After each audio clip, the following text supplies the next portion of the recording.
Hachem, dans le passage Vav dans la Torah 38, dans la brochure qui sera disponible dans quelques jours, Bezrat Hachem, c'est la page 7 dans la brochure. Veze perush shor sheikriv Adam Arishon keren achat hayta lo b'mitzcho. Ça c'est ce qui a écrit que le bœuf qu'il a amené comme offrande Adam Arishon, il avait une corne dans son front.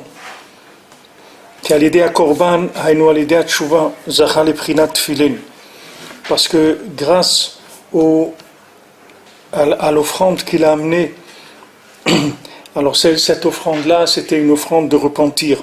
Il a été zoché, c'est-à-dire il a mérité d'avoir des tfilin.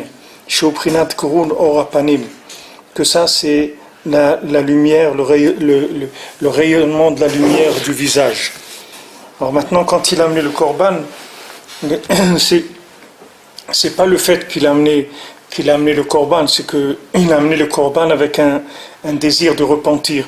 Donc le fait qu'il a amené le korban, qu'il a amené cette offrande-là de ce bœuf avec un désir de repentir, ça fait que le bœuf il avait une corne sur le front pour montrer que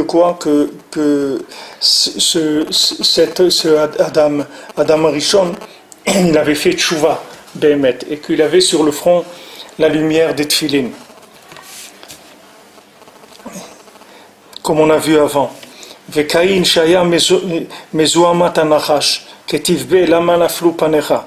Maintenant Caïn qui venait du poison, de la touma, de la souillure du serpent, c'est écrit pour Caïn, pourquoi ton visage est tombé? Ça veut dire pourquoi ton visage est tombé? Sheuprinat orat tfilin, c'est-à-dire que la lumière des tfilin est tombée de son visage. Sheu karun orapanim, que c'est le rayonnement de la lumière du visage. Et Caïn y vit mi psolet. Et Caïn, d'où il amenait son offrande, il amenait toujours l'offrande de ce qui restait des résidus, des résidus de la moisson, de la moisson, de la récolte. Il amenait les résidus. Qu'est-ce que ça veut dire? Ça veut dire qu'il voyait toujours ce qui n'allait pas chez tout le monde. Comment il voyait toujours ce qui n'allait pas? Alors ça veut dire qu'il amenait les résidus. Il n'amenait pas la chose elle-même. Il regardait de la même manière que lui jugeait toujours les gens par rapport à leurs défauts. Alors il amenait toujours ce qui faisait défaut. C'est-à-dire que comme des gens, par exemple, ils veulent donner la tzedaka, alors ils regardent dans leur poche s'ils ont des petites pièces jaunes ou des trucs, c'est ça, pour eux la tzedaka, on donne des petites, les pièces qui font des trous dans les poches. Alors au lieu de les laisser dans les poches, on met dans la tzedaka, parce qu'ils donnent les résidus. Mais ces gens-là qui agissent comme ça, pour les mitzvot c'est pareil, ils veulent faire la souka, alors ils prennent des vieilleries qu'ils ont à la maison et ils font avec les tentures de la souka, les choses comme ça.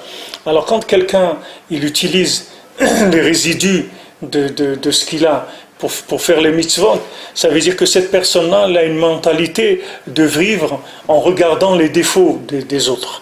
C'est-à-dire ça, c'est quelque chose qui montre que la personne, elle regarde le défaut. C'est-à-dire quand elle l'approche de quelqu'un, directement elle regarde qu'est-ce qui ne va pas chez les gens. Ça, c'était le principe de Caïn. C'est pour ça que Caïn, il amenait un korban des résidus de ce qu'il avait. C'est-à-dire que quelqu'un qui fait la mitzvot avec bon cœur, alors il ne regarde pas les problèmes. C'est-à-dire que c'est quelqu'un qui ne regarde pas les problèmes des gens. Par exemple, on voit le Hari Akadosh, le Harizal, jamais il discutait le prix quand il achetait quelque chose, de l'argent. C'est là où il faut mettre l'argent. Et les gens, pourquoi? Parce que c'est des mentalités. Il y a des mentalités comme ça que, moi je me souviens au Maroc, que les gens qui faisaient les tfilines et les mezuzot, ils ne pouvaient pas demander de l'argent. C'est-à-dire que le sofer, il amenait les tfilines, il devait offrir les tefilines pour la bar mitzvah. Il ne pouvait pas demander de l'argent. S'il demande de l'argent, il le frappait les gens. C'est comme si on lui donne le mérite qu'il va offrir, mais lui, il ne peut pas offrir à tout le monde les tefilines. Non, c'est comme ça. Tu as choisi ce métier-là, tu n'as pas le droit de prendre de l'argent pour ça. Et il y a une mentalité comme ça que les gens ils pensent que tous les gens qui sont religieux, il faut qu'ils soient pauvres, toujours. Parce qu'un religieux, s'il a de l'argent, c'est pas normal. Ça veut dire qu'il a volé à quelqu'un ou un truc. C'est pas normal. C'est-à-dire un religieux, il n'a pas le droit. Ça vient de cette mentalité-là. C'est-à-dire qu'un religieux, il doit toujours vivre du résidu du monde. C'est-à-dire que comme lui, il est religieux, il doit se contenter du résiduel de ce qu'il y a dans l'humanité. Mais c'est pas vrai, c'est le contraire complètement. Rabbeinu il dit dans ses Purim Asiyot, dans les contes, dans l'Agdama, dans la préface des contes, il dit les gens ils disent que le tzaddik, il n'a pas besoin d'argent parce que c'est un tzaddik, il n'a pas besoin de l'argent. Alors le Rabbeinu dit, moi je dis le contraire, je dis que le tzaddik il a besoin de tout l'argent du monde. C'est pas qu'il a besoin de l'argent, il a besoin de tout l'argent du monde. C'est pas que un peu ni beaucoup, de tout l'argent du monde. Pourquoi? Parce que si le tzaddik il a tout l'argent du monde il va changer. C'est-à-dire que ça va être un autre monde. Mais il y a une mentalité comme ça dans tout ce qui est la religion, que la religion c'est assimilé au résiduel. C'est-à-dire, si maintenant quelqu'un, il a fait quelque chose de beau, quelque chose de beau, il a fait quelque chose qui est beau pour une mitzvah. Par exemple, il achète une boîte en argent pour son étrog. Les gens disent, mais pourquoi tu dépenses l'argent là-dedans et tout. Les gens, ils comprennent pas pourquoi quelqu'un, il veut mettre son argent dans ces choses-là. Parce qu'il y a une mentalité comme ça de voir, c'est-à-dire que tout ce qui concerne Hachem, tout ce qui concerne la Torah, ça doit être du résiduel. C'est une mentalité. Et cette mentalité, ça vient de Ketz Kol Basar, ça vient des gens qui regardent la fin, c'est une mentalité apocalyptique. C'est la mentalité de la destruction de l'humanité. La racine, ça vient de là. Hein? Ça vient des chrétiens? Non, ça vient de Caïn, ça vient du serpent, ça vient de Caïn. Ça ne vient pas des chrétiens. Les chrétiens, ils ont pris là-dedans, comme toutes les religions, mais qui parlent des défauts des gens. Mais la racine, c'est des anges, les anges qui attaquent l'homme dans son existence, c'est-à-dire qui sont en train d'accuser tout le temps, qui vont chez Hachem, et il y a des gens qui sont spécialisés là-dedans. C'est-à-dire que toute la journée, ils font que ça. C'est-à-dire ils regardent, dès qu'une personne elle fait quelque chose qui ne va pas bien, il rapporte à Hachem tout de suite. C'est-à-dire, ils viennent et disent, regarde, tu vois, il a fait ça, il a fait ça, il a fait ça, il a fait ça, ça te pas bien, ça te pas bien, ça te pas bien. Et tout le temps, ils sont en train d'accuser. Mais si vous regardez, même nous, par rapport à nous-mêmes, on est comme ça. Même nous, il faut corriger par rapport à nous-mêmes, parlons pas des autres. Même chacun, par rapport à lui-même, il ne faut pas qu'il soit tout le temps comme ça en train de regarder ce qui ne va pas. Il faut qu'il se libère de ça. Qui regarde, Baruch Hashem, j'ai mis les tefilines, Baruch Hashem, j'ai fait Shema, Baruch Hashem, je suis en Eretz Israël, maintenant je marche en Eretz Israël, Baruch Hashem, j'ai touché le kotel, j'ai embrassé le kotel, Baruch Hashem, j'ai ça.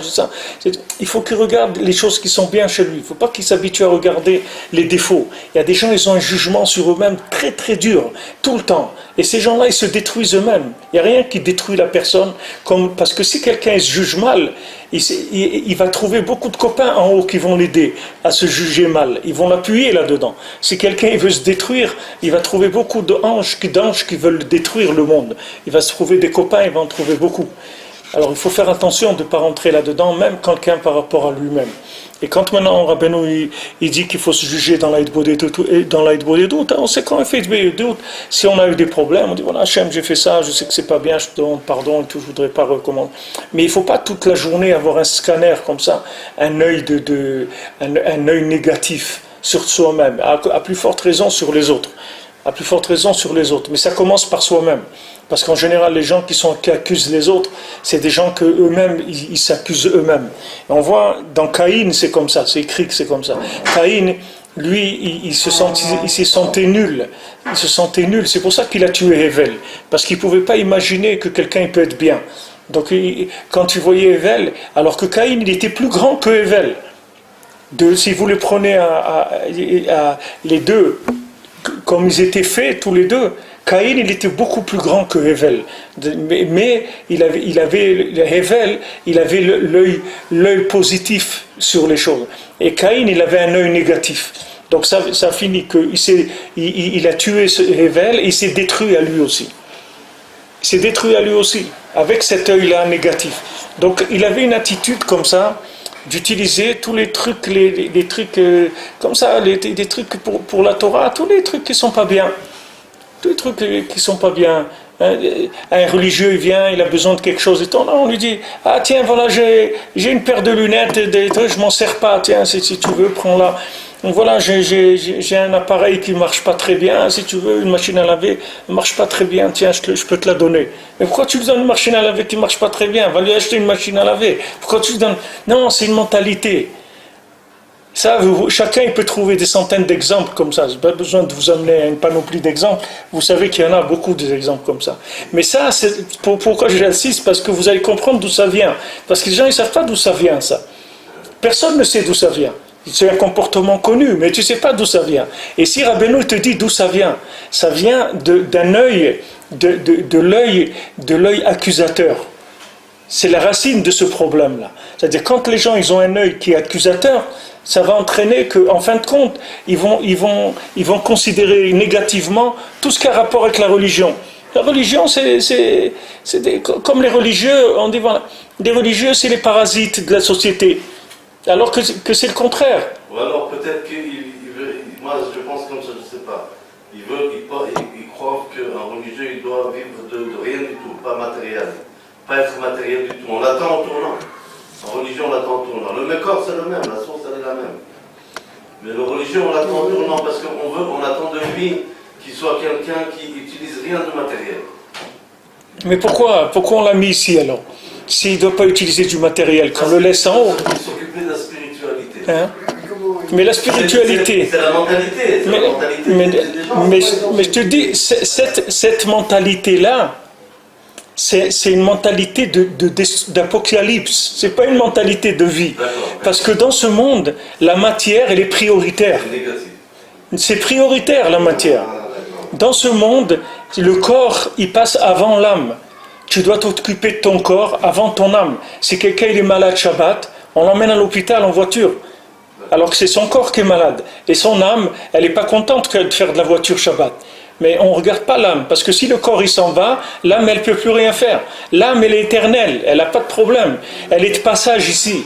Mais le corps il n'est pas éternel. Le corps il est là et il est le support de l'âme. Si quelqu'un il perd le support de son âme, qu'est-ce qui fait? L'âme, elle est au chômage, elle remonte, elle s'inscrit là-bas en haut, elle va pointer là-bas à la NPE, elle n'a rien à faire. Qu'est-ce qu'elle va faire?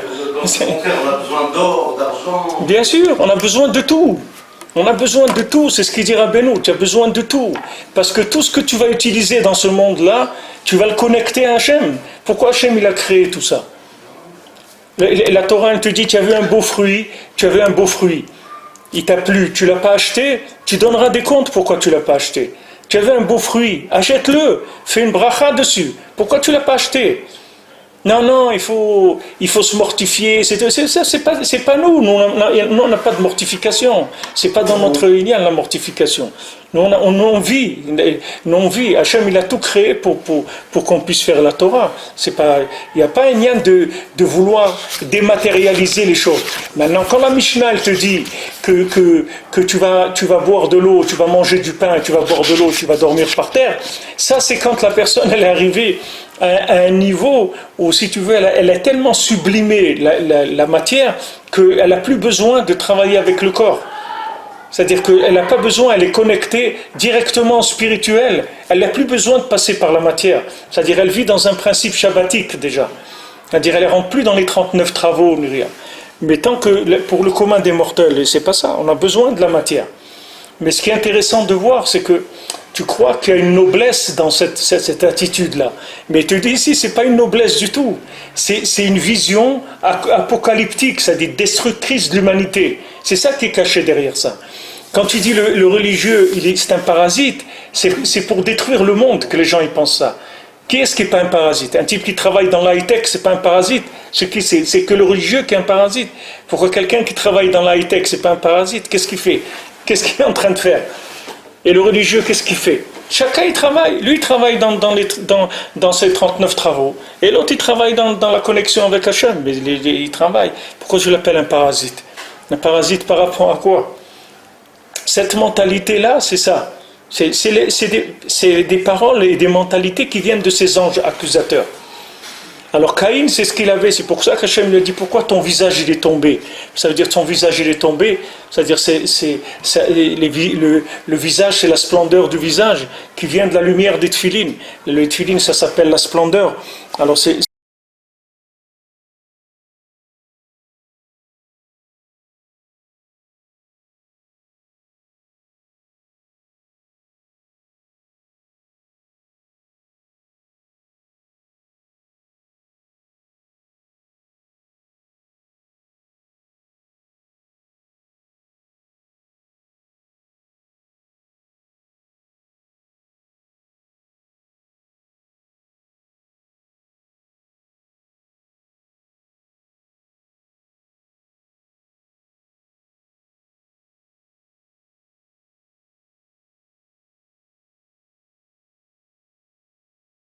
comme il a perdu le contact avec Hachem, par le fait justement qu'il regardait que le négatif, donc il était déconnecté d'Hachem, ça fait que, David, ça fait que son visage est tombé, c'est-à-dire qu'il n'avait plus la lumière du visage. Veita vayasem le Caïn ot shizarar lokeren. Maintenant, qu'est-ce qu'il a fait Hachem? Il a eu pitié de lui. Parce que Caïn, Caïn, ce qu'il a fait d'extraordinaire, et bien que Bémet, il a tué son frère, il a fait quelque chose de terrible, mais ce qu'il a fait d'extraordinaire, c'est qu'il a osé parler avec Hachem. C'est-à-dire, bien qu'il a tué son frère, alors Hachem lui a dit, qu'est-ce que tu as fait? Et alors il a dit, voilà, j'ai tué mon frère, etc. Alors Hachem lui a dit, voilà, si c'est comme ça, alors tu vas être maudit, Alors Caïn il lui a dit, alors ça y est, parce que j'ai tué mon frère, j'ai plus le droit à rien, j'ai plus le droit de vivre, j'ai plus le droit de rien. Mais pourquoi? Ça n'existe pas la tchouva, ça n'existe pas, on ne peut pas regretter, on ne peut pas arranger, etc. Caïn il a discuté avec Hachem. Il ne s'est pas complètement enfoui dans cette façon négative de voir les choses. Il a réagi. Maintenant, le fait qu'il a réagi, alors Hachem il lui a fait pousser une corne sur le front. Et cette corne, Bémet, c'est pas... Vous voyez que c'est le même mot en français qu'en hébreu. Corne, keren. C'est corne, comme une corne en français, ça vient de keren, koufresh nun. C'est le même mot. C'est la façon de le lire, c'est de prononcer. Mais keren et corne, c'est les mêmes lettres. C'est le même mot. Alors il lui a fait pousser une corne, ça veut dire qu'il lui a remis la lumière sur le visage. Parce que du moment où l'homme il perd la lumière du visage, alors après les animaux ils peuvent l'attaquer. C'est-à-dire que si Caïn, quand il a perdu la lumière qu'il avait sur le visage, que cette lumière-là, c'est la lumière qui émane sur le visage par rapport au degré de connexion avec Hachem. Chacun il a un degré de connexion, c'est ça qui lui donne une lumière sur son visage. Maintenant cette lumière, quand c'est écrit par exemple pour les tefilines, que toutes les nations elles vont voir la lumière des tefilines, elles vont te craindre. Alors ça c'est valable pour les nations, mais c'est valable pour tous les animaux aussi. C'est-à-dire que quand un animal il voit que quelqu'un il a la lumière de l'attachement à Hachem sur son visage, l'animal il ne s'approche pas de lui. Ils ne peuvent pas s'approcher de lui. C'est-à-dire un animal, il attaque que quelqu'un qui a une tête d'animal. Mais quelqu'un qui a une tête, un visage humain, un animal, il ne s'approche pas de lui. Même si c'est un lion, même si il ne s'approche pas de lui, parce qu'il a peur. Hachem, il a fait ça dans la nature. La nature, elle est comme ça. C'est-à-dire que tant quelqu'un il est connecté à Hachem, un animal, il ne peut pas l'attaquer. Un animal, il attaque quelqu'un qui a perdu la lumière du visage, c'est-à-dire la lumière, la splendeur qui vient de la connexion avec Hachem. Alors Caïn, Hachem, quand il lui a enlevé la lumière, à cause qu'il avait tué son frère, et donc il a dit maintenant, le premier animal qui va me trouver va me tuer. Ça y est, donc tu as décidé de me tuer. Alors Hachem, il a eu pitié de lui, il lui a fait pousser cette corne, c'est-à-dire il lui a remis de la lumière de manière à ce que les animaux ne le tuent pas. Haïnou kanal, vezeshkatu bekaïn vayeshev be'eretz nod kidmet eden. Et c'est ça qui est écrit, que Caïn s'est installé dans la terre de Nod, Kidmat Eden, c'est-à-dire David était accroché à côté du Gan Eden. Perouche Shelo Zachale Eden. Allez, chez Pagam Beorat Filin. Il n'a pas été zoché, il n'a pas mérité d'aller mamash dans le Eden parce qu'il a abîmé la lumière des Tfilin. Visé Kidmat, Rochetevot, Karkavta de l'Emanach Tfilin. Alors Rabbeinu l'amène à Rochetevot ici de Kadmat. Qu'est-ce que c'est Kidmat? C'est-à-dire qu'il était avant le Eden. C'est Karkavta de l'Emanach Tfilin. Alors, qu'est-ce que c'est Karkavta de l'Omenar Tfilin? Ça s'appelle un crâne qui n'a pas mis les Tfilin. C'est-à-dire que maintenant, il faut que quelqu'un mette les Tfilin dans sa vie au moins une fois, que ça ne s'appelle pas que sa boîte crânienne, elle n'a jamais mis les Tfilin. Au moins une fois dans sa vie, il faut qu'il mette les Tfilin. Parce que si quelqu'un ne met pas les Tfilin au moins une fois, jamais il aura la lumière d'Hachem sur son visage. C'est impossible. Alors au moins une fois qu'il met les tefilin, pour pas qu'on l'appelle comme ça, qu'on l'appelle Karkavta de l'Omenar Tfilin, c'est-à-dire un crâne qui a jamais mis des tefilin. Il faut faire attention qu'au moins une fois quelqu'un met les tefilin. C'est sûr, on a l'obligation de les mettre tous les jours, mais même si quelqu'un il est comme il a la tête à l'envers et le cœur à l'envers et tout à l'envers, il faut au moins une fois qu'il fasse un effort dans sa vie de mettre les tefilin, de faire schéma, pour qu'il s'appelle, quand il arrive de l'autre côté, qu'il n'ait pas cette étiquette sur lui, que c'est un cerveau qui n'a jamais eu, un crâne qui n'a jamais eu de tefilin dessus. Il faut faire attention à ça. Alors maintenant, comme Caïn, lui, il a abîmé l'attachement à Hachem, c'est-à-dire que le fait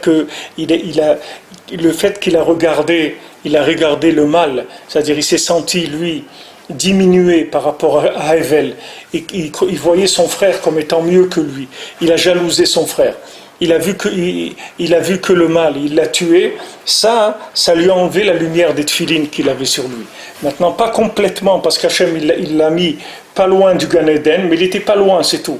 Mais il n'était pas dans le Gan Eden Mamash. Alors, Rabbeinu dit Kedmat, c'est-à-dire qu'il était Mamash juste à côté du Gan Eden. Ce mot Kedmat, c'est Karkavta de l'Omenar Tfilin. Ça veut dire c'est un cerveau, un crâne qui n'a pas mis les tefilin.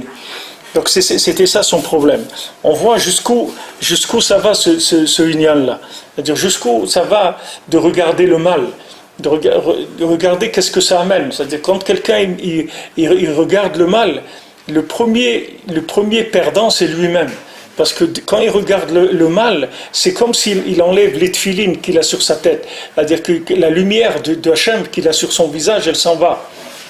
Elle s'en va parce que Hachem, il n'a pas créé le monde pour qu'on regarde le mal. Hachem, il a créé le monde pour qu'on regarde le bien, pas pour qu'on regarde le mal. Et vous verrez, si vous faites j'aimerais la traduire, la tfila, Bémet de la Torah. Elle est très longue, la tfila qu'il y a sur cette Torah, là, 38. Mais si vous la lisez, vous verrez là-bas comment Rabbi Nathan il parle de Moshe Rabbeinu. Comment Moshe Rabbeinu, il a toujours prié pour l'homme Israël. Même quand ils ont fait des bêtises terribles, et même par rapport à lui, quand ils ont essayé de le tuer, à lui, etc. Jamais il est rentré dans le côté négatif. Jamais. On a vu dans la paracha qu'il s'est mis en colère et à cause de ça, il a perdu des halachot qu'il ne connaissait plus. Il s'est mis plusieurs fois en colère. Mais d'avoir une attitude négative par rapport au Ham Israël, jamais il a eu ça. Et de ça, elle venait toute la Torah qu'il a eue. On verra après. Vous verrez que toute la Torah que quelqu'un reçoit, c'est par rapport à combien il aime le Ham Israël. Plus quelqu'un il aime le Ham Israël, et plus il va recevoir de la Torah. Parce que c'est pas la Torah une Torah intellectuelle. Il va recevoir une Torah de connexion. C'est pas une Torah intellectuelle. C'est-à-dire, au lieu d'apprendre avec son cerveau et de se mettre dans les textes et de se casser la tête avec l'intellect pour comprendre le texte, il va connecter son cœur avec ce qu'on appelle le cœur d'en haut. C'est-à-dire, ça s'appelle Leva Elion, le cœur d'en haut. Et de là-bas, il reçoit toute la Torah. Il n'a pas besoin de réfléchir. La Torah elle sort toute seule. C'est pour ça que Moshe Rabbeinu, dès qu'il s'est énervé, il a oublié des halachot. Comment ça se fait qu'il a oublié? Parce que Moshe Rabbeinu, c'était pas une Torah de mémoire. Si c'était une Torah de mémoire, il n'aurait pas oublié. Si c'était quelqu'un qui apprend par cœur des choses, il n'aurait pas oublié. Mais comme c'est quelqu'un qui était connecté, dès qu'il y avait quelque chose dans la connexion qui ne marchait pas, il oubliait. C'est-à-dire il était déconnecté, c'est tout. Alors ça faisait qu'il y avait des vides dans la Torah qui venait. Mais Moshe Rabbeinu, toute la Torah qu'il a reçue, c'est uniquement parce qu'il aimait le Ham Israël, c'est tout. C'est pour ça qu'il leur a donné la Torah. Hachem, il lui a dit, moi je peux pas. Et eux aussi, ils ne voulaient pas. Nous, on ne voulait pas recevoir la Torah d'Hachem. Nous, on veut recevoir de Moshe, on ne voulait pas. On avait peur de recevoir d'Hachem. On a reçu les 2 premières et après ça, il dit, on ne veut pas. On veut que Moshe nous enseigne. Donc Moshe, lui, il a reçu la Torah. Et il a donné au Ham Israël, mais parce qu'il aimait le Ham Israël, et c'est tout. C'est pour ça qu'Hachem lui a donné. Donc quelqu'un qui rentre maintenant dans une position accusatrice, et il y a des gens, les pauvres, c'est pas de leur faute aussi, parce que il y a des gens qui naissent avec ce défaut-là. C'est-à-dire c'est leur tikkun. Il y a des gens qui naissent avec ça. Tous les gens qui viennent des sphirotes du côté gauche, alors c'est des gens qui sont rigoureux en général. Alors ces gens rigoureux, il faut qu'ils fassent un travail. Il faut qu'ils fassent de l'assouplissement en permanence. C'est-à-dire toujours de l'assouplissement, toujours assouplir sans arrêt, parce qu'ils ont une tendance à la destruction. C'est-à-dire qu'ils ont une rigueur qui détruit. Mais il faut le savoir, quand quelqu'un il sait qu'il est du côté gauche, alors il doit aller à droite à fond. C'est-à-dire il faut, et même dans sa nourriture aussi. Il doit avoir un diététicien qui lui donne de la nourriture du côté droit, si ça existe, quelqu'un qui connaît ça. Mais c'est pas difficile, c'est-à-dire tout ce qui est piquant, tout ce qui est fort, tout ça, c'est des choses qui sont du côté gauche. C'est-à-dire que quelqu'un qui est nerveux et tout ça, il faut enlever. Tout ce qui est fort dans le goût, et fort dans les piquants, tout ce qui est très fort, c'est du côté gauche, il faut l'enlever. Il faut manger du côté droit. Il faut manger des choses qui sont douces, des choses qui sont très douces dans la texture, dans le goût, dans tout. Plus c'est doux et ça adoucit le côté gauche. Mais quelqu'un il peut avoir aussi un truc de la nourriture. Mais tout, il faut mettre à droite. Quand quelqu'un il voit qu'il est rigoureux. En fait, maintenant, c'est pas interdit la rigueur. La rigueur, c'est le corps de la Torah. On a besoin de la rigueur aussi, mais il faut bien faire attention que la rigueur, elle soit entièrement soumise au côté droit. Parce que la rigueur sans côté droit, c'est apocalyptique, c'est de la destruction. Alors, Béhémet, quand Rabbeinu il dit, Rabbeinu il dit dans le Sichot Haran, Rabbeinu dit dans le livre de Sichot Haran, je ne sais pas si en français comment ça s'appelle, la sagesse de Rabbi Nachman, alors il dit là-bas que si quelqu'un il veut apprendre la Torah, quelqu'un il veut connaître la Torah, il veut être assidu dans la Torah, il ne faut jamais qu'il voit le mal ou qu'il parle du mal sur un juif. Parce que s'il parle du mal sur un juif, la partie de la Torah de ce juif-là va se fermer par rapport à lui. C'est-à-dire qu'il va pas du tout voir avoir accès à la Torah de cette personne-là. Il y a 600 000 lettres dans la Torah, il y a 600 000 âmes du peuple juif. Et chaque juif, il a une lettre de la Torah. Et si on parle shalom sur un juif, sa lettre par rapport à nous, elle se ferme. Et alors la personne, quand elle vient étudier la Torah et que ça concerne la lettre de cette personne-là, alors il ne comprend rien dans la Torah. Alors quelqu'un qui est dur et qui voit toujours les défauts chez tout le monde, il va être privé de Torah. Il ne pourra pas avoir accès à la Torah. Il y a des gens, ils veulent étudier la Torah, ils ne peuvent pas. Ils ne peuvent pas. Moi, je connais des gens qui sont des très grands intellectuels. J'ai des amis qui sont diplômés des grandes écoles et tout, des types vraiment que dans la société, c'est des têtes. Mais étudier, ils ne peuvent pas étudier. Ils ne peuvent pas étudier la Torah. Parce que la rigueur, ça empêche d'étudier la Torah. Et c'est écrit qu'aussi, il ne faut pas apprendre la Torah chez des gens qui ont des nerfs. En kabdan melamed. Celui qui est rigoureux, il ne peut pas enseigner la Torah. Parce que toute la Torah qu'il va enseigner, c'est une Torah c'est juste du collage extérieur. Il ne va vous donner aucune vitalité dans la Torah. Il va vous dégoûter de la Torah. Vous allez apprendre chez lui comment vous éloigner de la Torah, pas comment vous approcher. C'est toujours la même mentalité, c'est ce que je vous ai dit tout à l'heure. C'est-à-dire les résidus, c'est-à-dire le bonhomme, il prend le résidu de la Torah. C'est-à-dire tout ce qui est résidu, c'est ça qu'il va prendre. Parce qu'il est rigoureux. Comme il est rigoureux, il est du côté gauche. Quand il est du côté gauche, qu'est-ce que c'est le côté gauche? C'est l'extérieur. Donc il va avoir que le côté extérieur de la Torah. L'intérieur, il l'aura pas. L'intérieur, il l'aura pas. C'est pour ça qu'à partir de Rabbi Shimon Bar Yochai, la Torah, elle est passée complètement à droite. Avant Rabbi Shimon Bar Yochai, la Torah, elle était à droite et à gauche. Il y avait quand il y a minus multifrotzi, il y avait le côté droit de la Torah et le côté gauche de la Torah. Il y avait, comment écrit Besmola Osher Vekavod. Il y avait la gauche de la Torah qui était de la richesse et les honneurs. Mais à partir de Rabbi Shimon Bar Yochai, la Torah elle est passée que du côté droit. Parce que Rabbi Shimon Bar Yochai, quand il a vu les 24 000 élèves de Rabbi Akiva qui sont morts, Et lui, il était parmi les élèves de Rabbi Akiva, Rabbi Shimon Bar Yochai. Donc quand il a vu ces 24 000 là, il a compris que la Torah du côté gauche, elle était terminée. Parce que cette Torah-là, jusqu'aux élèves de Rabbi Shimon Bar Yochai, de Rabbi Akiva, c'était pour réparer ce qu'on a vu là dans la paracha des filles de Midian. Parce que quand Pinchas est venu, il a réagi à toute la débauche qu'il y a eu. Quand Pinchas il a réagi, alors quand Hachem il est sorti, il a tué 24 000. Il a tué 24 000 qui sont morts. Ces 24 000, ils sont revenus en réincarnation dans les 24 000 élèves de Rabbi Akiva. Et eux-mêmes, c'était le chevet de Shimon. Et je vous ai dit, le chevet de Shimon, c'est eux qui voulaient tuer Yosef. Shimon et Lévi, c'est les deux qui voulaient tuer Yosef. Les autres, il y en a qui voulaient rien lui faire, et d'autres qui ont dit non, le vent et tout, il ne faut pas lui faire de mal. Shimon et Lévi, ils voulaient le tuer, absolument le tuer, parce qu'ils avaient une Torah très très rigoureuse. C'est pas qu'ils voulaient le tuer parce qu'ils étaient énervés sur lui, parce qu'ils avaient une rigueur dans la Torah très très très forte. Donc lui, ce qu'ils ont vu chez Yosef, ils ont dit il faut le tuer. D'après la halakha, il faut le tuer. Ils voulaient le tuer. Maintenant, cette rigueur qu'ils ont voulu tuer Yosef, c'est ça qui les a fait tomber, le peuple, après, dans l'idolâtrie de Midian, et c'est pour ça qu'ils sont morts 24 000. Et ces 24 000, Hachem, il leur a donné une chance de revenir dans les 24 000 élèves de Rabbi Akiva pour réparer ça. Mais comme maintenant, il n'y avait pas d'amour entre les élèves, alors eux aussi, ils sont morts. Alors quand Rabbi Shimon, il a vu ça, il a dit, on arrête, quand on dit, arrête les frais, c'est terminé. On va passer complètement du côté droit.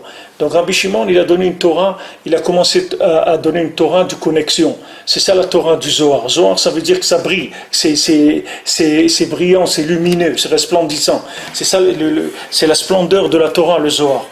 Alors le Zohar, c'est de la Torah de connexion. À partir de Rabbi Shimon, ça a commencé la connexion.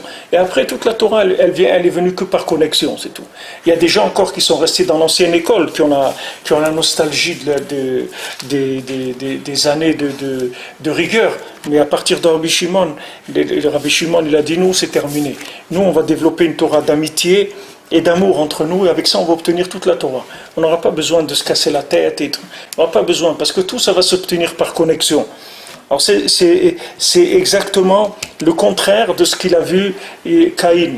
Donc tous ces gens qui sont du côté gauche, c'est le même côté que Caïn, c'est-à-dire c'est le côté gauche où il n'y a pas de lumière des tefilin, c'est-à-dire qu'il n'y a pas la lumière de l'attachement à Hachem, du fait d'être collé à Hachem. Alors du moment où quelqu'un il n'a pas ça, qu'est-ce que vous voulez qu'il transmette? C'est écrit dans la Torah que celui qui transmet, c'est parce qu'il a de la crainte d'Hachem dans son cœur, sinon on ne peut pas transmettre la Torah. Maintenant, qu'est-ce que c'est la crainte d'Hachem? On a vu, c'est la honte que la personne elle a par rapport à la grandeur d'Hachem. Et cette honte-là, c'est ça l'esprit, c'est ça l'attachement à Hachem. Plus quelqu'un il est attaché à Hachem, plus il est honteux au fond de lui. C'est-à-dire il est honteux de chaque chose qu'Hachem lui donne. Il dit mais comment Hachem tu me donnes, tu me combles, tu me donnes ça, tu me donnes. Qu'est-ce que je peux faire pour te remercier, pour être à la hauteur de ce que tu me donnes? Et moi je fais des bêtises et tout, je me comporte pas bien. Il a honte de chaque chose. Les gens qui ont honte, alors ils ont de la crainte et eux ils peuvent transmettre la Torah. Mais les gens qui n'ont pas cette honte et cette crainte, ils vont rien vous transmettre. Ils vous transmettent que de la Torah en carton. C'est pas de la Torah vivante. C'est de l'emballage de Torah. Alors vous pouvez écouter des cours et des cours tant que vous voulez. Vous sortirez aussi vide que vous êtes rentré. Et des fois pire que quand vous êtes rentré. Parce que c'est du carton. C'est-à-dire c'est de la Torah en carton. C'est pas de la Torah. C'est pas de la vraie Torah. Il n'y a pas d'attachement à Hachem dedans. Alors ça, c'est les gens qui sont kapdanim, c'est-à-dire qui sont rigoureux dans la Torah. Et c'est pour ça qu'on fait la halakha comme Hillel aussi, pas comme Shammai. Parce que Shammai, c'est les côtés rigoureux. Et vous voyez, du mot même Shammai, ça vient le mot se chamailler. C'est-à-dire le mot se chamailler, ça vient de Shammai. Parce que comme ils étaient rigoureux, Shammai, ça veut dire en hébreu Shamaim, ça veut dire le ciel. Ça veut dire que c'est des gens... Ils mettent la vérité au ciel. C'est-à-dire, ils disent, il faut que tout le monde soit parfait.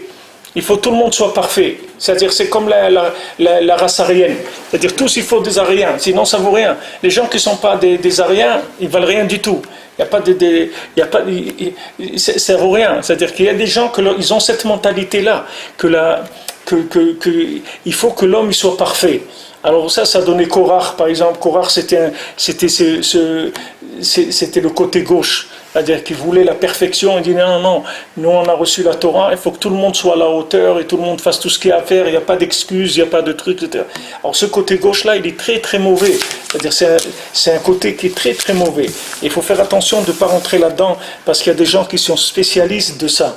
Spécialiste de la culpabilité, de l'angoisse, de la Torah d'angoisse, de la Torah de culpabilité, que la personne, n'importe quoi qu'elle fait, jamais elle va se sentir bien. Toujours elle va se sentir coupable qu'elle n'a pas bien fait. Elle a fait, ouais, mais c'est pas super, elle aurait pu faire mieux, elle a pu... Des fois à l'école, on avait des bonnes notes, 12, 13, 14 sur 20 par mois, c'était bien. Et Tommy, il peut faire mieux. Avec ça, ça te remet en arrière, tu comprends? Pourquoi il peut faire mieux? Dis-lui d'abord que c'est bien. Et très bien. Après, on parlera d'autres choses. On verra quand on sera... Mais cette mentalité-là de toujours...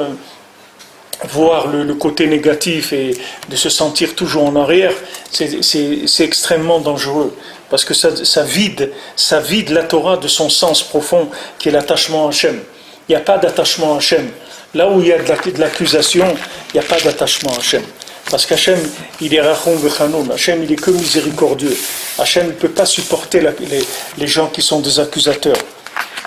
Hachem, il n'aime pas les gens qui sont des accusateurs. Les accusateurs, Hachem, il leur ferme leur bouche, il ne laisse pas parler.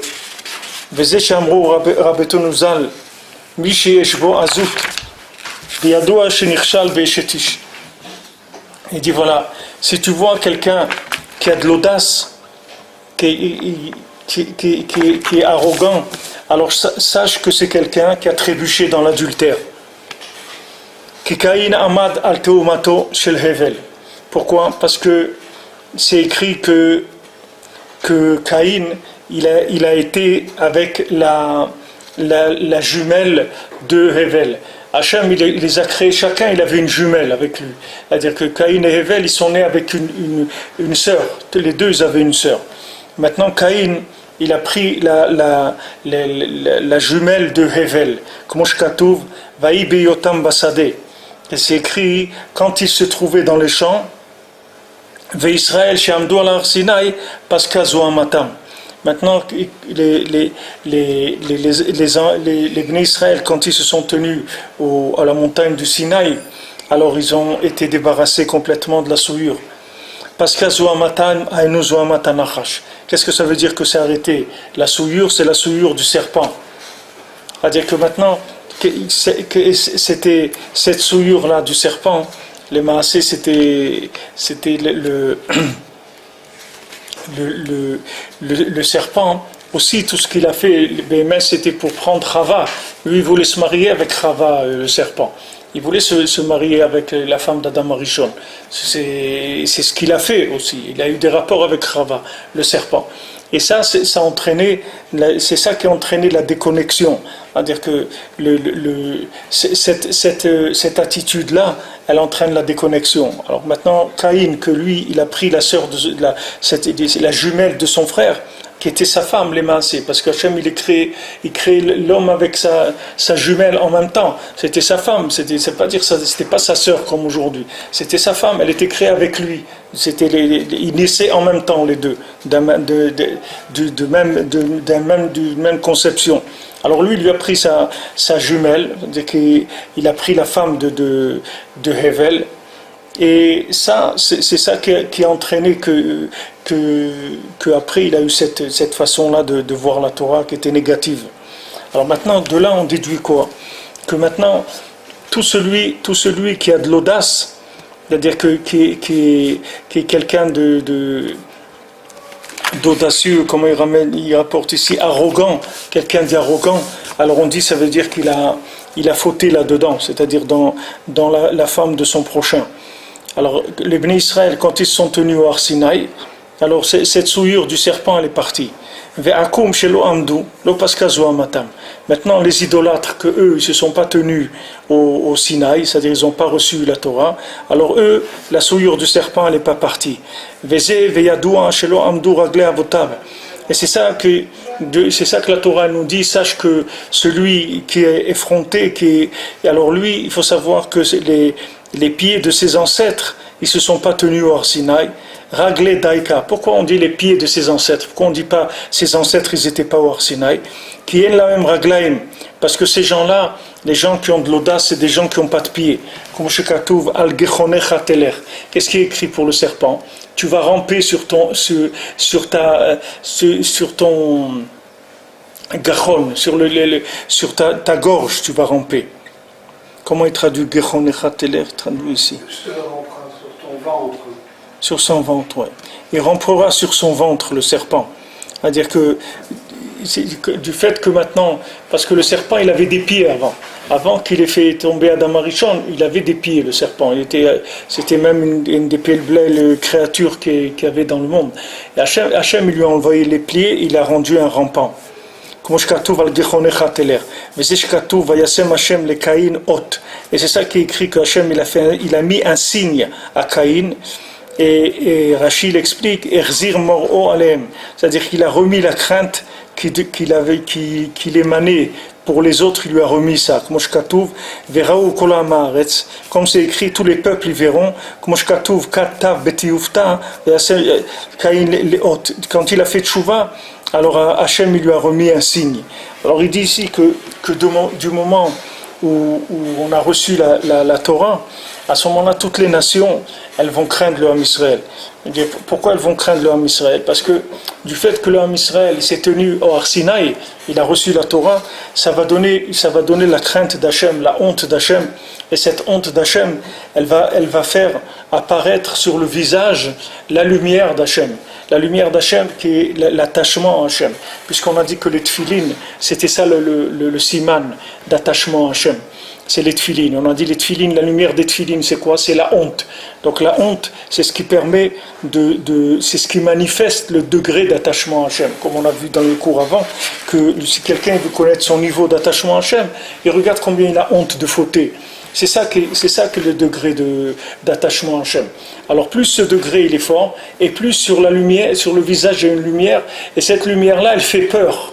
C'est-à-dire, tous les gens, quand ils voient cette lumière-là, ils ont peur. Mais ils ont peur de quoi? Ils ont peur d'Hachem. C'est pas que lui leur fait peur parce qu'il est méchant. C'est parce que la lumière d'Hachem qu'il y a, elle fait reculer les gens. Ils ont peur. Alors ici, Rabbeinu, il assemble tous ces éléments-là. C'est-à-dire qu'il dit maintenant que le fait que quelqu'un est audacieux, ça veut dire que l'audace, c'est le contraire de la honte. C'est-à-dire quelqu'un qui est arrogant et audacieux, il est contraire de la honte. Maintenant, pourquoi il est comme ça?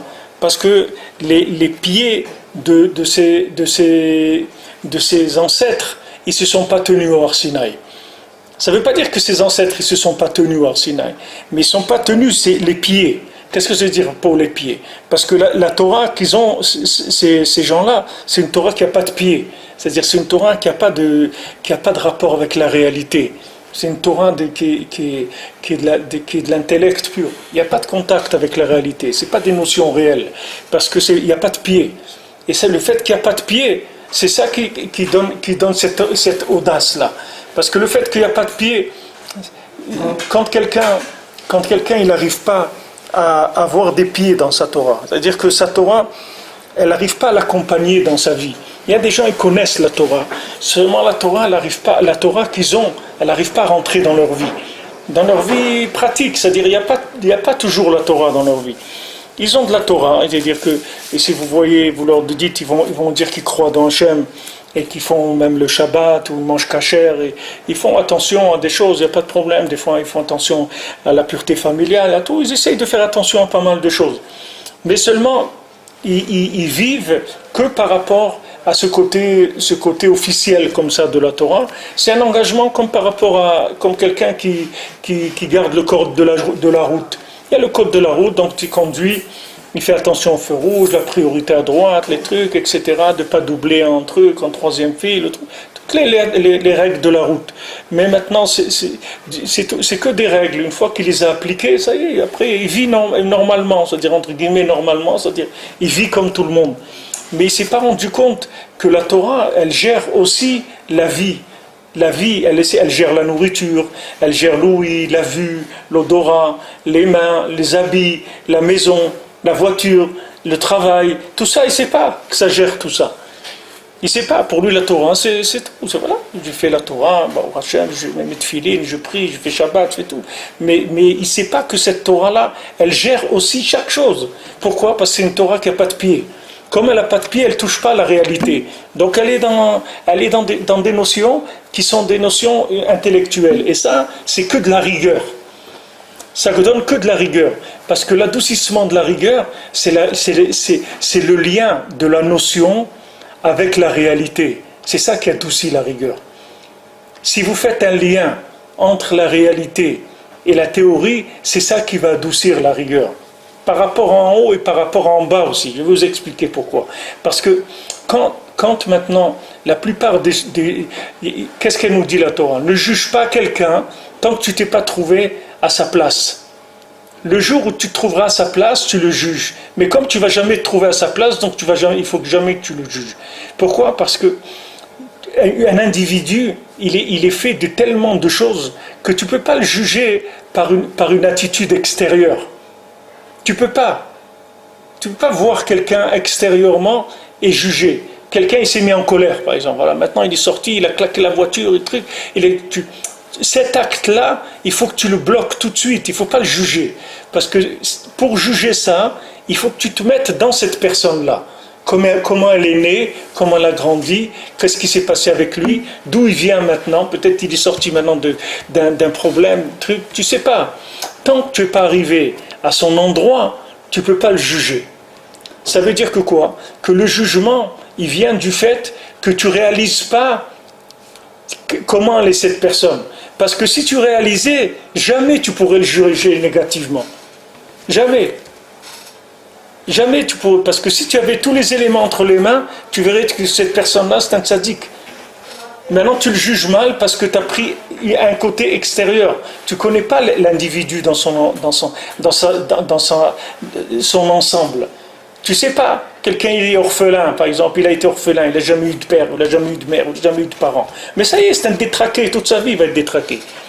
Il va être détraqué tout le temps. Qu'est-ce que tu vas lui en vouloir qu'après il fait des trucs? Tu ne peux pas, ça y est. Il a une base, que cette base-là, elle va le bouger toute sa vie, elle va le déstabiliser. Donc ça y est, il n'y a plus besoin de parler.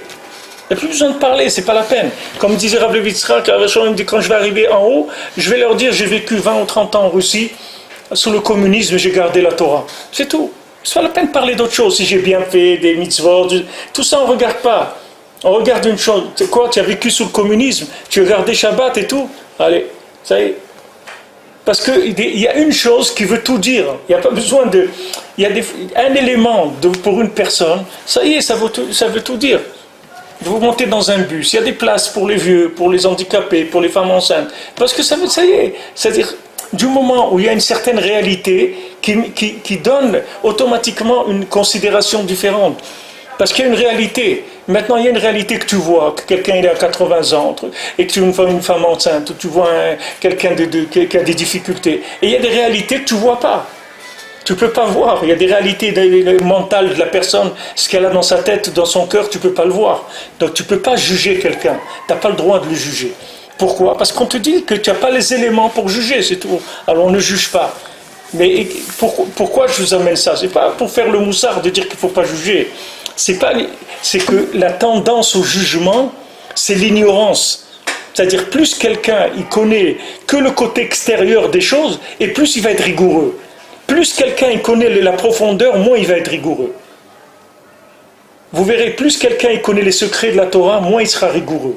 Plus quelqu'un il est dans le côté que révélé de la Torah, plus il va être rigoureux. Parce que tout ce qui est extérieur, ça donne la rigueur.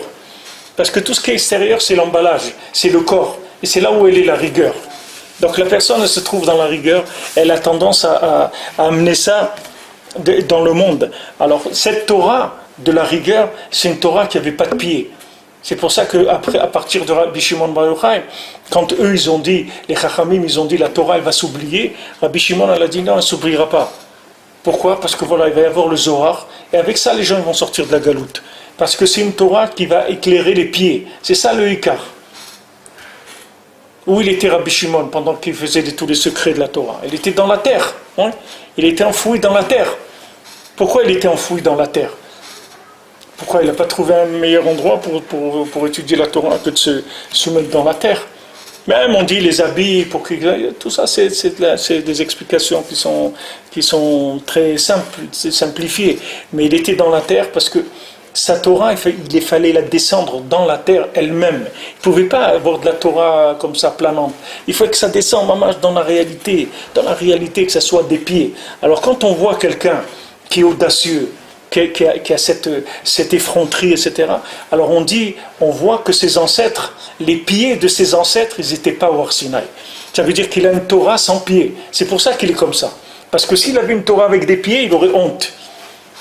Pourquoi il aurait honte? Parce qu'il serait en contact avec la réalité de l'existence d'Hachem.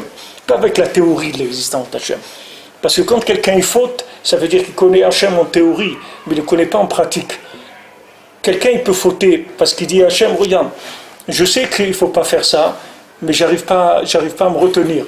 Donc tu m'excuses, je l'ai fait. Mais pourquoi quelqu'un il réagit comme ça? Parce que sa Torah, c'est des éléments qu'il a dans sa tête. Comme quelqu'un qui a brûlé le feu rouge. Pourquoi il a fallu brûler le feu rouge? Parce qu'il n'a pas vu qu'il y avait un policier là-bas. S'il avait un policier, il n'aurait pas brûlé le feu rouge. C'est pareil, si quelqu'un il sent que Hachem il est à côté de lui, il va dire, il ne va pas faire de bêtises. Pourquoi? Parce qu'il a la crainte d'Hachem, il est à côté de lui, Hachem. Qu'est-ce qu'il va lui faire des bêtises? Donc si quelqu'un fait une bêtise, ça veut dire qu'à un moment, il a pas pris conscience, c'est-à-dire, ou il n'a jamais eu conscience, ou il était inconscient, etc. C'est comme ça qu'il a fauté. Ça veut dire qu'il a une Torah, elle n'a pas de pied. C'est-à-dire, elle ne se pose pas dans la réalité. Si on n'a pas une Torah de réalité, on ne peut pas avancer. Parce que combien vous allez avancer? Vous avancez dans du perfectionnisme intellectuel. Alors ça va vous donner des nerfs, beaucoup de nerfs, parce que c'est un perfectionnisme, mais qui est uniquement dans la tête, c'est tout. Le perfectionnisme, il doit être dans la connexion, pas dans la tête. La tête, la perfection de la tête, tout le monde peut l'avoir. C'est rien du tout. Aujourd'hui, vous avez des CD, il y a 60 000 livres dessus de Torah, sur des CD. Un CD, il y a 60 000 livres dedans. Il n'y a pas plus parfait que ça. Vous mettez ça dans votre cerveau et bientôt ça va arriver qu'ils vont mettre des puces dans le cerveau, qu'ils vont mettre aux gens toute la connaissance. Mais vous savez, ça aidera en rien du tout, les gens. Au contraire, ça les rend encore pire que ce qu'ils sont maintenant. Ils vont leur programmer des films dans le cerveau. Déjà, le gars, il aura une puce avec 200 ou 300 000 films. Quand il veut, il regarde des films, des trucs. Ils vont les rendre fous, les gens. Encore plus que ce qu'ils sont fous aujourd'hui. Mais ça ne va pas aider du tout. Plus quelqu'un il sait des choses, il ne faut pas croire que de savoir des choses, ça aide. Ce qui aide, c'est de vivre les choses. Il faut un peu, mais que ça se digère. À ce moment-là, ça donne des forces. Mais beaucoup qui ne se digèrent pas, ça ne sert à rien. Ce n'est pas de la nourriture, c'est rien. Quelqu'un, il apprend des choses, il apprend. Mais il ne s'intéresse pas à la connexion. Il apprend. Et c'est très difficile, la connexion, parce que ça n'existe pas dans le monde. Il n'y a aucun peuple qui a ça. C'est que l'homme Israël. Les gens, ils ne savent pas ce que c'est. La connaissance connectée, parlez avec des gens, ils ne savent pas ce que c'est. Vous parlez avec un intellectuel, il ne comprend pas de quoi vous parlez. Comment de la connaissance, elle peut être connectée? La connaissance, c'est de la connaissance. C'est quoi la connaissance connectée? Mais nous c'est pas shoot pour nous. Nous, c'est Naaseh Venishma. Nous, on a les deux. Nous, ce qu'on sait, on le vit. Et ce qu'on vit, on le sait. C'est en même temps. C'est-à-dire que c'est la même chose pour nous. Nous, on ne sait pas des choses gratuitement. Ça n'existe pas pour nous. Nous, dès qu'on sait quelque chose, on devient la chose. Ça y est, c'est fini.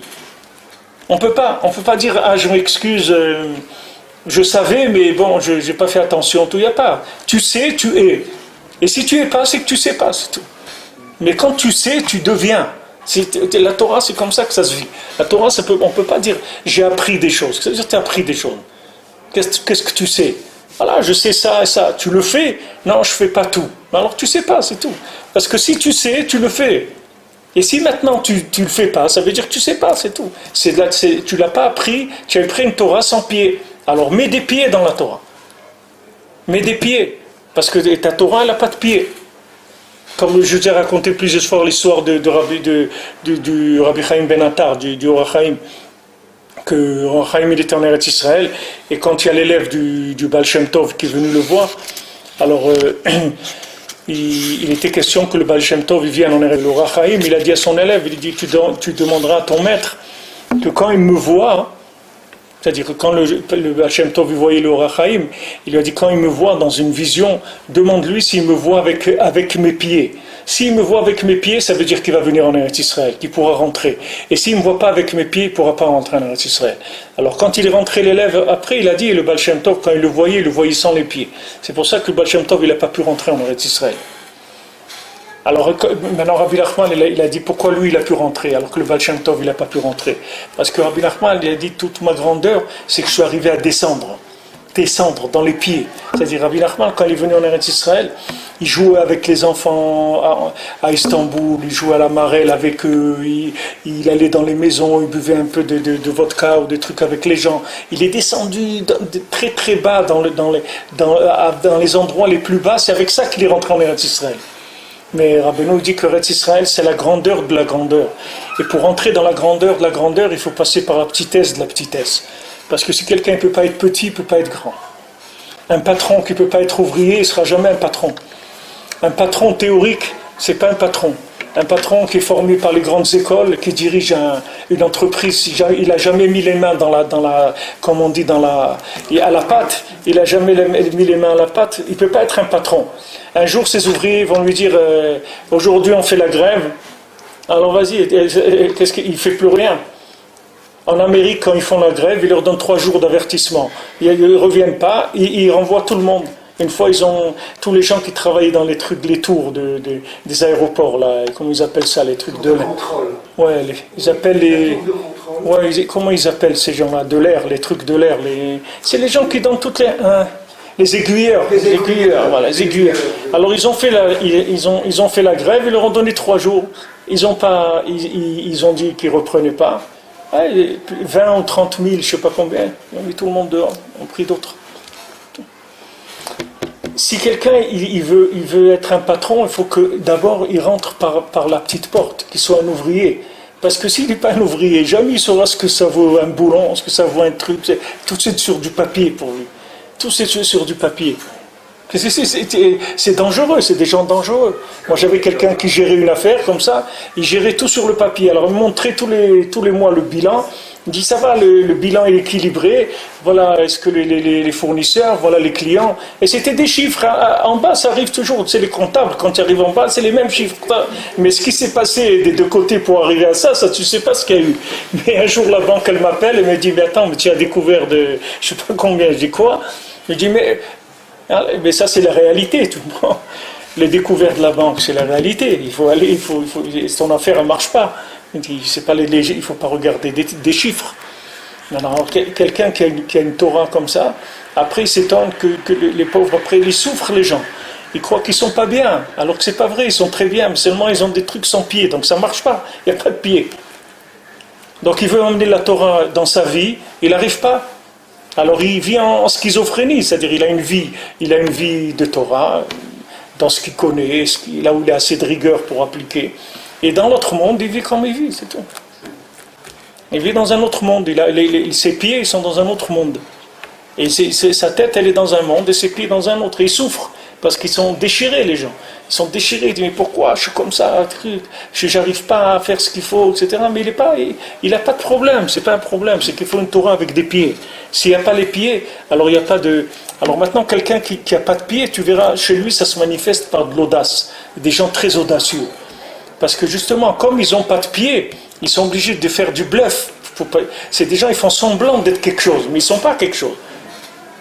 Ils ne sont pas, parce que celui qui a des pieds, il n'a pas besoin de faire semblant, parce qu'il se déplace, il marche, il est dans la réalité. Mais celui qui n'est pas dans la réalité, tout de suite, tu vas voir, par exemple, des gens qui ont quelque chose à se reprocher, quelque chose, peine tu leur parles, tout de suite, ils se mettent en colère. Quoi ça veut dire? Mais pourquoi? Parce qu'il sait qu'il a un problème. Mais celui qui n'a pas de problème, il va te répondre gentiment, il n'a pas besoin de commencer à faire des crises. Celui qui se met en crise, ça veut dire qu'il a un problème. Alors celui qui n'a pas de pieds, qui a des connaissances que théoriques, il se fabrique des pieds en plastique, c'est-à-dire il fait des prothèses. C'est des prothèses, c'est des nerfs, c'est tout. C'est des prothèses qui sont faites en nerfs, c'est tout. Et jusqu'où quelqu'un il doit aller pour réaliser ce qu'on est en train de voir ici. Ça, pour réaliser ça, je peux vous dire qu'il faut des années d'une vie pour réaliser ce que ça veut dire ça. Que comment quelqu'un il a des pieds en prothèse, il a des pieds en plastique, il n'a pas des vrais pieds, des pieds qui viennent du cœur. Il a des pieds il a fabriqué avec le cerveau, il a fabriqué des pieds en plastique. Et les pieds en plastique, le signe des pieds en plastique, c'est l'audace, c'est l'arrogance. C'est-à-dire c'est des gens qui sont arrogants. Ça c'est le siman que les pieds sont en plastique, il n'y a pas de pieds. C'est pas des vrais pieds. Ça donne cette audace là. Alors Rabbeinu il dit ici que le serpent il n'avait pas de pieds, il rampait sur son ventre, il rampait. C'est ça le siman du serpent.